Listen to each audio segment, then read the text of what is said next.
the wise words from our chief guests. So I would like to call Mr. Gopal Bang to address the audience. Everyone,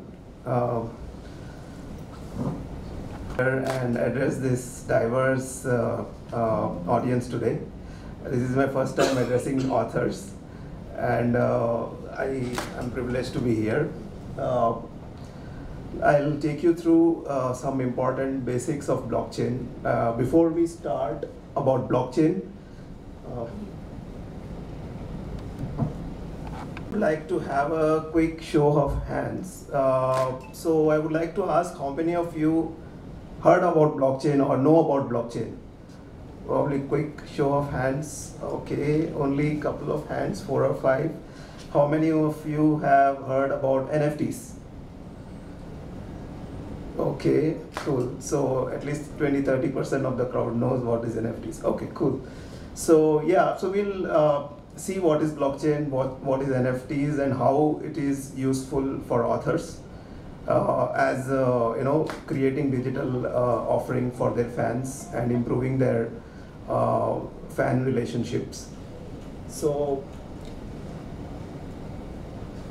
a lot of times I ask people what is blockchain, and everybody heard about it. Somebody heard from a friend, somebody read it in newspaper or a news article or something. So a lot of people know blockchain, in different ways, whatever they heard about blockchain.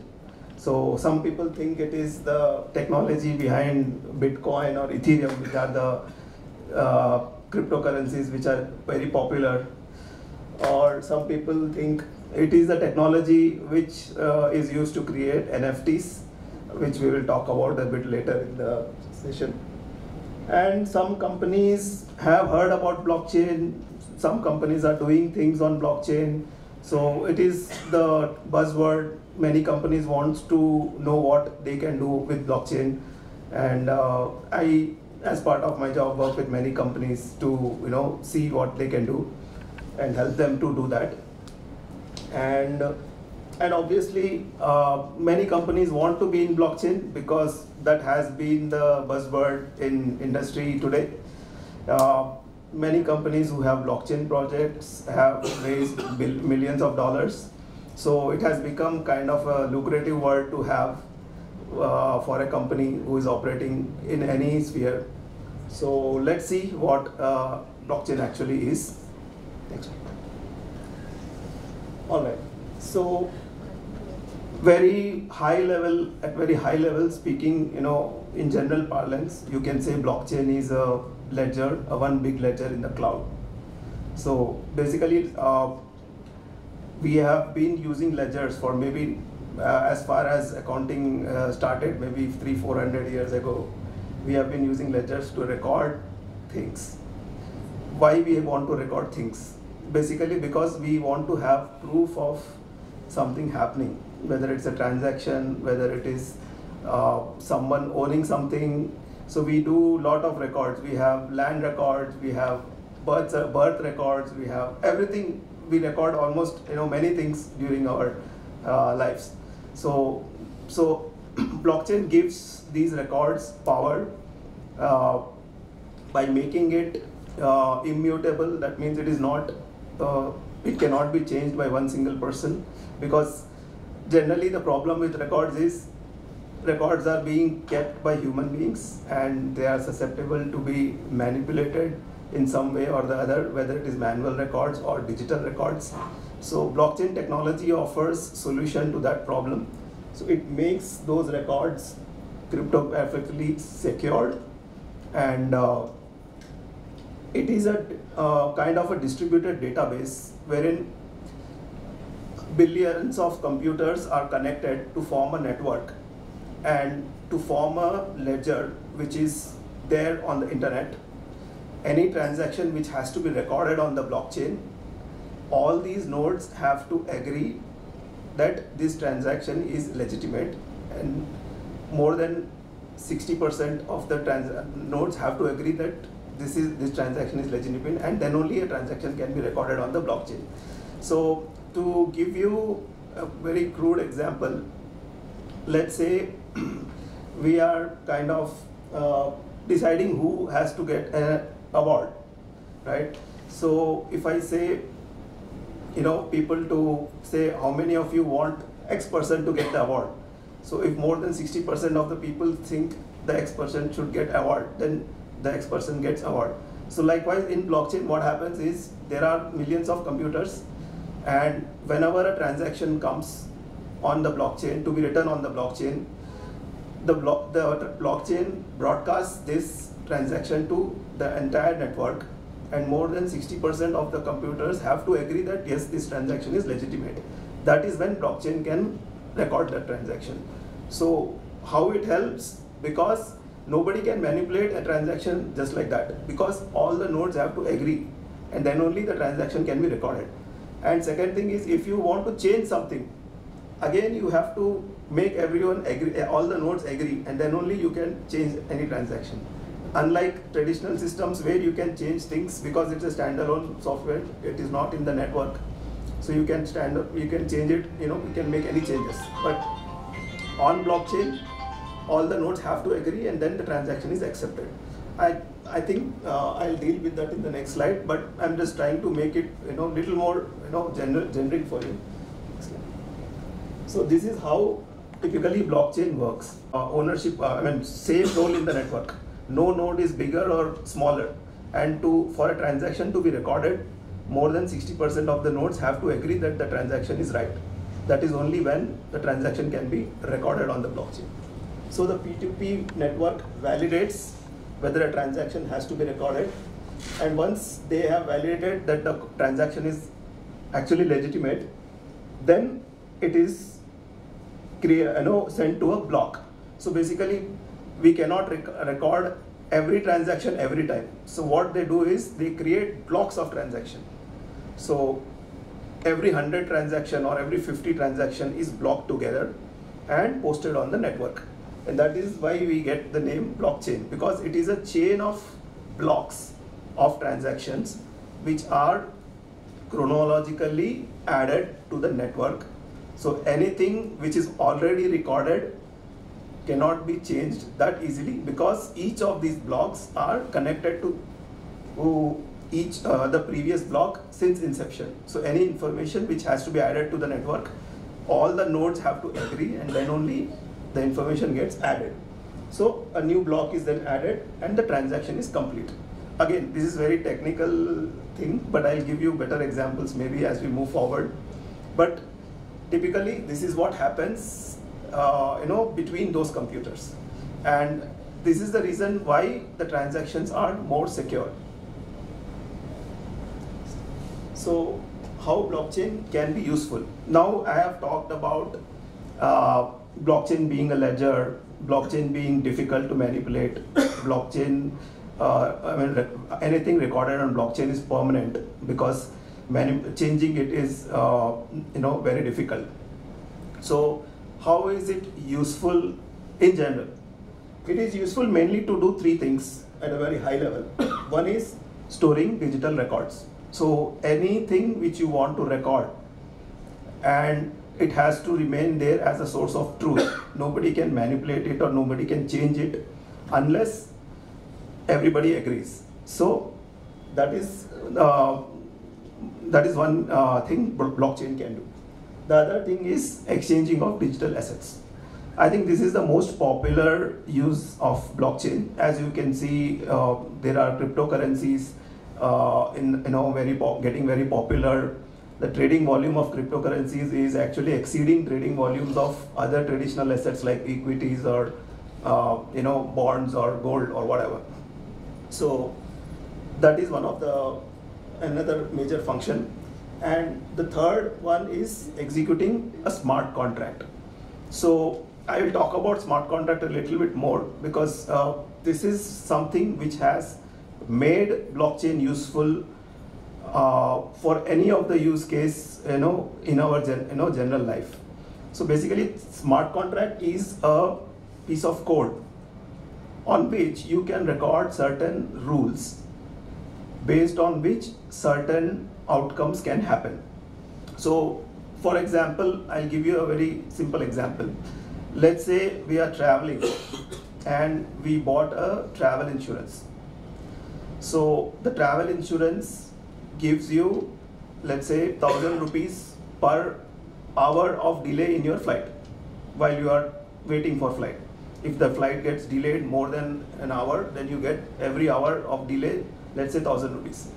So typically you sign a contract, and if the plane gets delayed, you need to inform the company that your plane is delayed, and they have to then do a lot of processing and all, and then finally they have to agree that they will pay you your compensation for the delay in the flight. However, same thing if I want to do without any human intervention, what I'll do is I will create a smart contract which says, okay, so and so person has been given an insurance, and this is the flight, so that person is traveling, its scheduled time is, let's say, 6 p.m. and any delay beyond 6 p.m. for the actual departure, you calculate the time and you pay 1,000 rupees per hour. So this contract can be then put on a blockchain network which is on the internet, and this contract can connect to maybe the airlines data to see what was the actual departure time. So let's say the departure happened 2 hours late, so it happened at 8 o'clock. So this smart contract gets that information. It calculates what was the actual and what is the scheduled one, and it sees there is a delay of 2 hours. So it will automatically trigger a transaction to pay you 2,000 rupees. So without you going to company or informing them or anything, without any human intervention, the transaction will automatically trigger. So this smart contract, once it is on the blockchain, nobody can change it, nobody can do anything. As long as it lives, it will do what it is supposed to do. So whenever I create a new transaction and put it on this and send, broadcast it to this smart contract, it will exactly do what it is supposed to do. It cannot do anything else. So that is the power of smart contracts, and lot of the use cases which we are seeing or hearing about, including NFT, is made possible because of smart contracts. So it is a very big achievement of blockchain, when smart contracts were invented. Can we go to the next slide? Yeah. So as I told you, the most important use case of blockchain was cryptocurrencies, basically tokens. So what are tokens? Traditionally, we know tokens, basically it represents something, right? For example, while you came here, most of you might have given your cars to the valet and you might have got this token. So this token is basically representing your car. Anybody holding this token is owner of that asset. So if I get your token and I go there and I give him that car, I can take, because whoever is holding this token is the owner of the car for that person, right? So basically tokens are representatives of an actual asset or something, whatever you are recording, right? So in same way, there are digital tokens, which are digital representatives of actual records or actual assets in practical life. So I was giving you example of this. For example, maybe your currency note, 500 rupees. It is also a token. Whoever holds it is the owner of that, and he can command value of that, right? So you can exchange, you can buy things, you can transfer, give it to someone. There is a value associated with it, right? So same way, there are digital tokens which give you ownership and value, as the case may be in the use case you are dealing with, right? So generally there are two types of tokens which are created on blockchain. One is called fungible and other one is called non-fungible. Let's just talk about that. So fungible, I can give you best example is your currency notes, 500 rupees. So they are interchangeable. I can give you 500, you can give me your 500 note. There is no difference. Or for example, So they are uniform basically, because my 500 and your 500, there is no difference. Irrespective of whatever is the number or whatever, the value is same. If we exchange, we still hold same value. And they are divisible. That means my 500, I can go and get 500 rupees notes. I can divide my 500 rupee note into 400 rupee notes, and still the value is same, right? So that means it is exchangeable, and it is divisible, and it is uniform. Everybody's 500 note is same. My 500 rupee note and your 500 rupee note is not different. It is same, right? So that is the case with generally the tokens which are used for either representing value or for exchange for something of value. For example, nowadays people are buying stuff using crypto. So there are a lot of companies who have their own tokens. You can buy their tokens and you can buy their products using their tokens. So that means if you are holding those tokens, you can exchange it for some value, whether it is time, whether it is services, whether it is whatever, right? So that is our fungible tokens. Non-fungible tokens, that is what is NFT, which we are about to talk about. So they are not interchangeable. They are unique and they are non-divisible. So they are completely opposite of fungible. So if I have to give you similar example, let's say you got this token, but while giving this token, maybe you actually gave your thumb impression onto some app, and this token actually has printed some sort of a code. So when you go back, they have to again check this code, and your token code should match with what they have recorded when they gave you this token, right? So that means if I get your token, I cannot go and claim your card. Only you can go and show the card. He scans your card, he verifies you are the same person whom he has issued the card. And this card I cannot exchange with anyone, because it has a unique signature which has to match for the other person to accept it, right? So that is non-fungibility. It is not interchangeable. It is unique, and it is not divisible. I cannot divide it like I can do with currency, right? So that is what makes it unique, and that is why NFTs are now being used as proof of ownership, as well as for authenticating that a particular person holds a particular asset.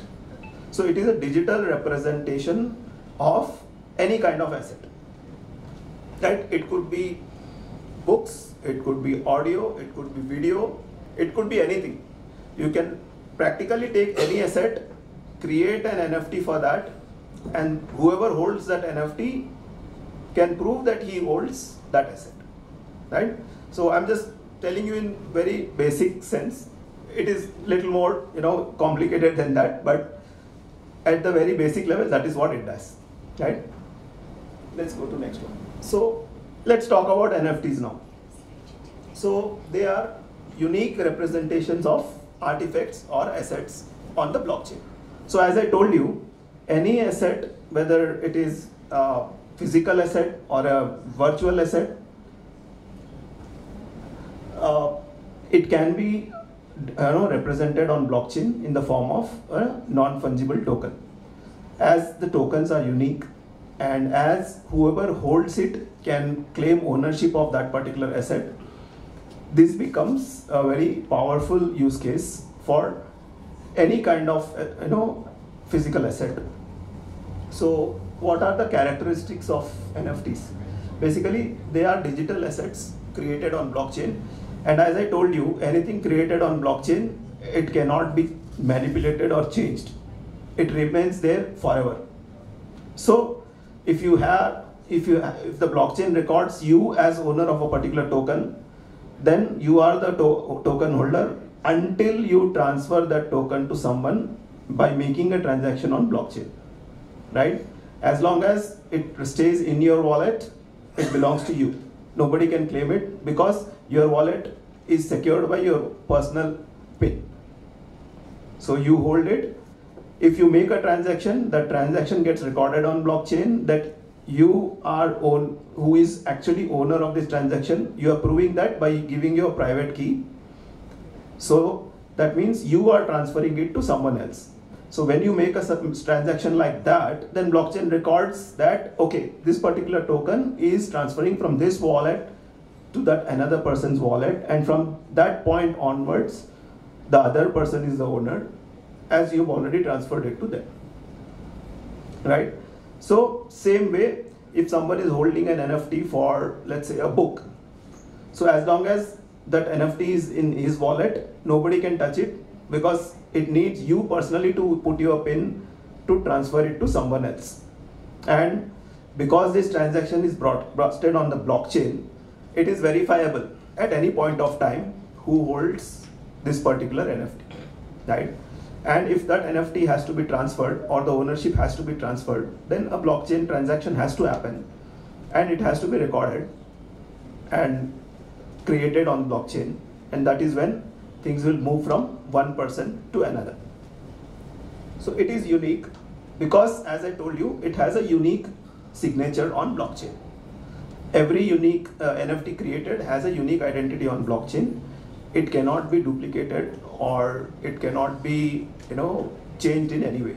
Once it is created, it stays there unless in some cases it is destroyed if the asset itself is not, in existence.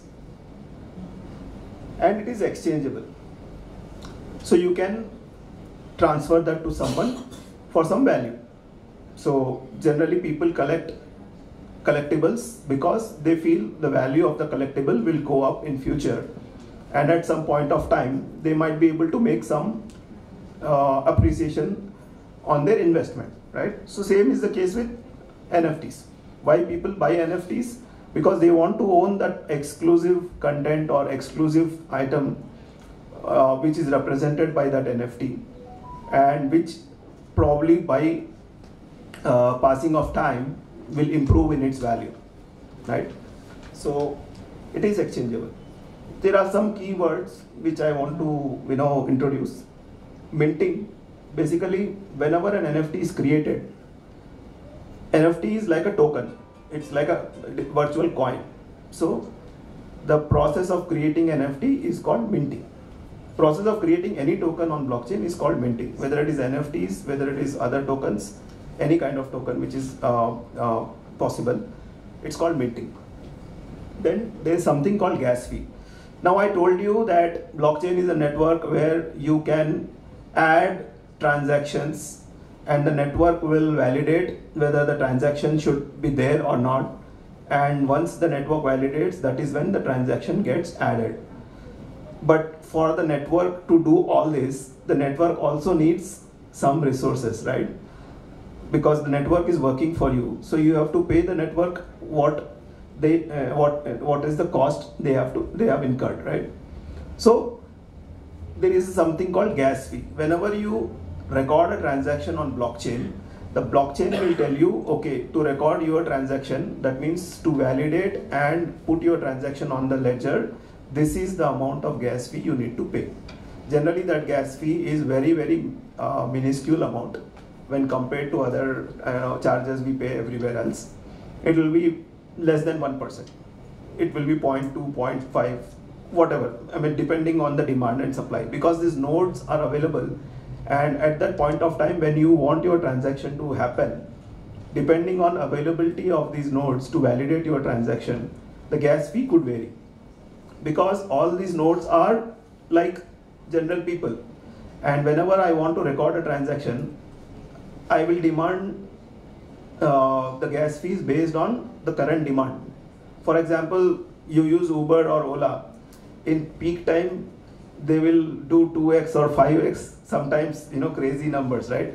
Because at that point of time there is demand and they want to bank upon that. So similarly in network, what happens is thousands of transactions are broadcasted. So whoever is giving higher gas fees, that transaction is taken first. So that's why when there is a demand, the gas fee could be little higher, but generally, if there is not a very huge demand, the gas fees are very realistic. They are very nominal, right? Then smart contract. Smart contract. As I was explaining you earlier, smart contract is also basically a contract which is recorded on blockchain. As I told you, anything recorded on blockchain cannot be changed. So once a smart contract is recorded on blockchain and it is live on internet, then it will do certain things as it was programmed to do. You cannot change that program. You only have, the only way you can bring it basically kill it is by bringing it down internet, basically by removing it from the internet. As long as it is live in the internet, it will only do what it is supposed to do, right? All right, let's go. So we talked about blockchain, we talked about NFTs. Now let's see how exactly we create an NFT. So basically, first thing we need is a digital content, because NFT requires whatever is the asset to be converted into a digital file. It could be image, it could be a video, it could be an audio. For example, we have heard some of the people talking about Yukioto publishing. It is a video saying something about the company. That video could be an NFT. Or for example, if you are publishing a new book and you want to maintain that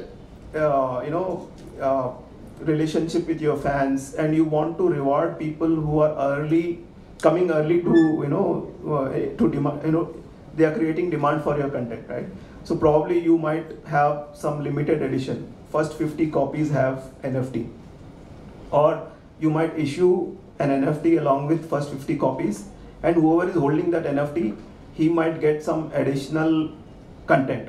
Maybe some content which you have not included in the book, but which you want to release at a certain date in future.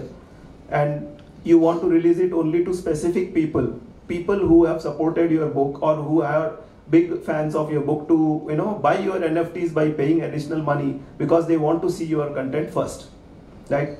So you have, in movies you have promos or special song or special dialogue. In books you could have probably cover page of your new book. You are introducing that only to few people, and whoever buys that NFT probably can get some content which you want to preserve for only a small set of group. Or probably holder of an NFT gets to meet you in person or talk to you in person, or a person will get a book signed by you personally for them, right? So these are some of the things you can do by using NFTs, right? So you create a digital content, then you upload this to NFT marketplace. So there are large number of NFT marketplaces. The most popular one is OpenSea. So these platforms allow you to upload this content and create an NFT for that content. So you upload it to the NFT marketplace, and whenever you upload and you want to create an NFT, basically the platform doesn't recognize you, as a person. It will recognize you only when you connect your wallet to the network. Your wallet is your identity on the network. Okay? How do I know a particular transaction has been done by a particular person? For network, everything is wallets. If you sign a transaction using your personal wallet, then that means you have done the transaction, right? So you need first create a wallet so that you are able to not only sign the transaction, but also, as I said, there will be certain fees when you want to create an NFT. Gas fees. So you are creating an NFT and putting it on the blockchain. So the blockchain network will require a certain gas fees. To pay those gas fees also, you need the wallet, and you need some tokens in that wallet to pay for that gas fees. Generally, this gas fees is paid in cryptocurrency or tokens. So you need to have a wallet, you choose your marketplace, you buy the cryptocurrency which is acceptable on that platform. Generally, ETH, that is Ethereum, is accepted, or Bitcoin is accepted. All the popular currencies are accepted. There are some other tokens like world's biggest cryptocurrency exchange is Binance. They have their own token called BNB Cash. So you can pay in rupees, buy those tokens, and those tokens can be utilized to pay for gas fees. So depending on which network you are putting here, because there are a couple of blockchain networks and there are more coming. The most popular one is Ethereum, because that supports smart contracts, that supports everything what I talked about. But there are more blockchain platforms which are coming. So depending on which one you use, you need to buy that cryptocurrency, because that is what is accepted to pay for gas fee. So you connect your wallet to your marketplace. That means the marketplace knows that you, so and so person, is actually doing this transaction. That is your signature on the network. That is your identity on the network. You upload your content. In this graph, I have just taken book, but you cannot directly upload book, because at the moment none of the exchanges are allowing book. But you can create a digital content, which could be a cover page, which could be an audio file, which could be a video clip, which could be anything related to your book, and you can upload that. And then you can basically specify the details. So when you are putting this NFT on a platform, obviously you want to sell it. So you are creating NFTs for giving it to your fans, for appreciating your work, or for being able to spend that additional money to buy your NFTs in advance, in anticipation of either price appreciation in future, or probably access to exclusive content which you will release only to NFT holders, right? So you need to decide what you want to do. So in case of NFTs, you can either sell the original NFT which you created, or you can create a NFT and sell licensed copies of that NFT. For example, many artists, they create copies of their original artwork, and those copies are signed, and those copies are sold as licensed copies of the original art.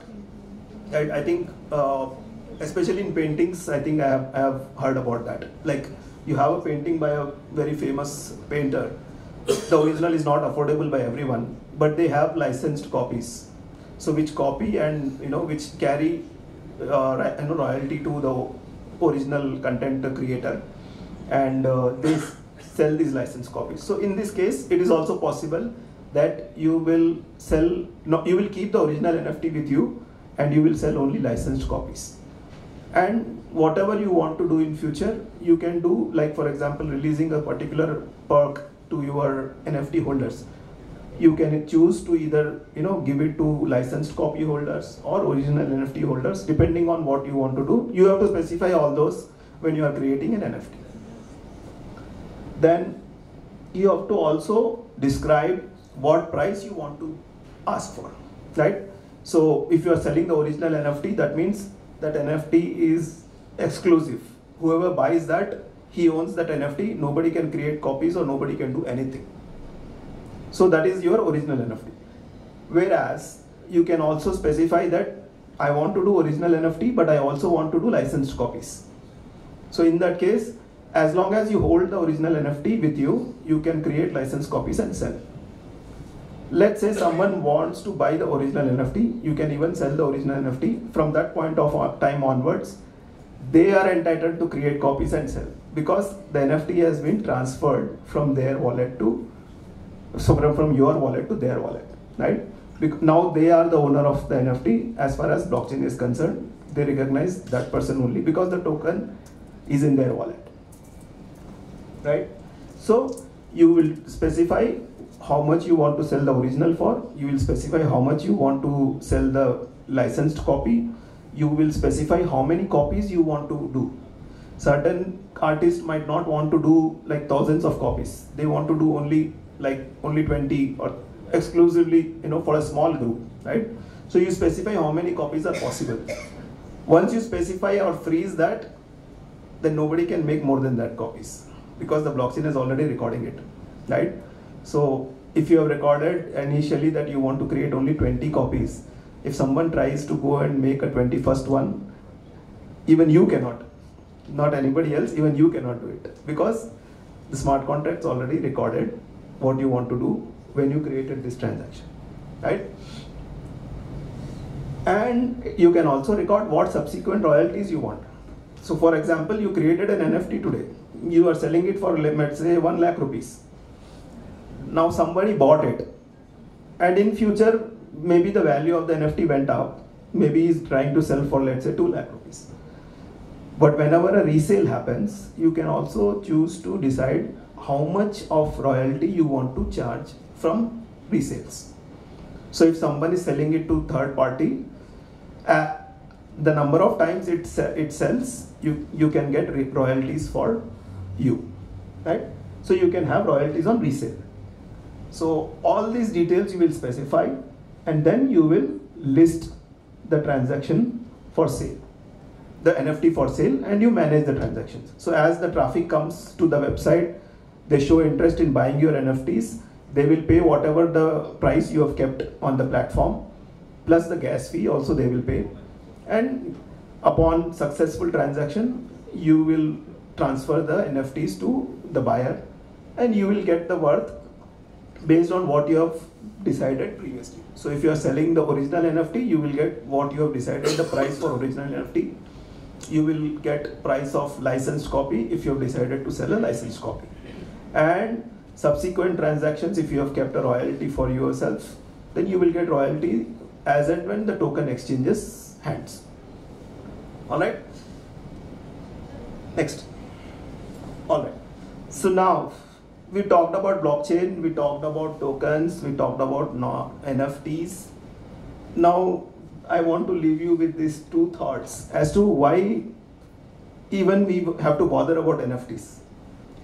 So the first reason is because everything is rapidly going digital. So if you see few years back, people used to read newspapers. People used to, they were inseparable from newspapers.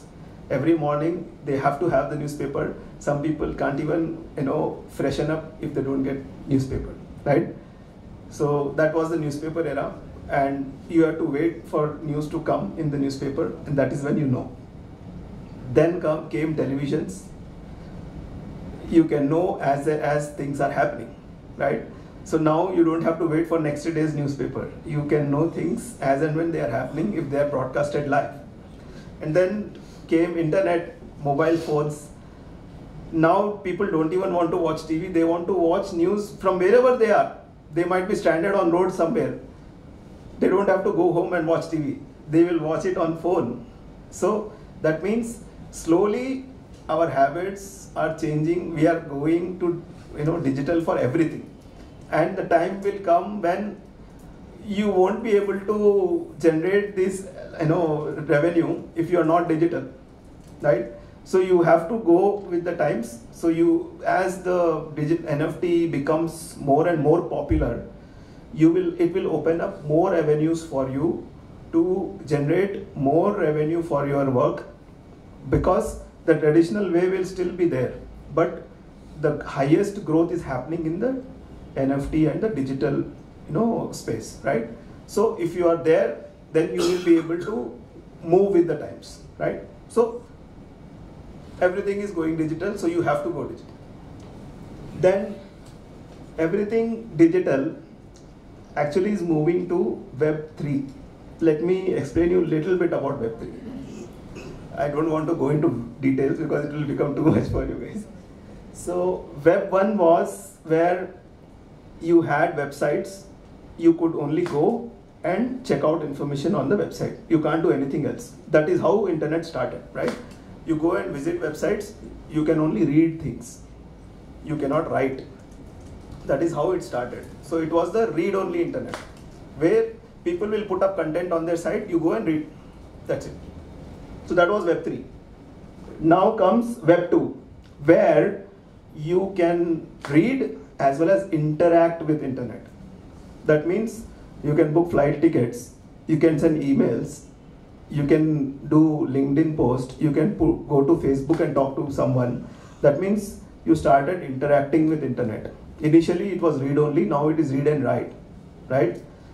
Now the next thing which is happening is Web3. That means not only you want to read, write, but you want to own. So what happened earlier, your content, you should put it on websites like Facebook, Google, wherever you are putting, you are dependent on them to show your content to people, right? You don't own it, they own it. They decide what you can put, whether you can put or not, right? But things are changing, now people want to own it, right? So blockchain is enabling that. So you create your own content, you put it out there, you own that content. Nobody owns that.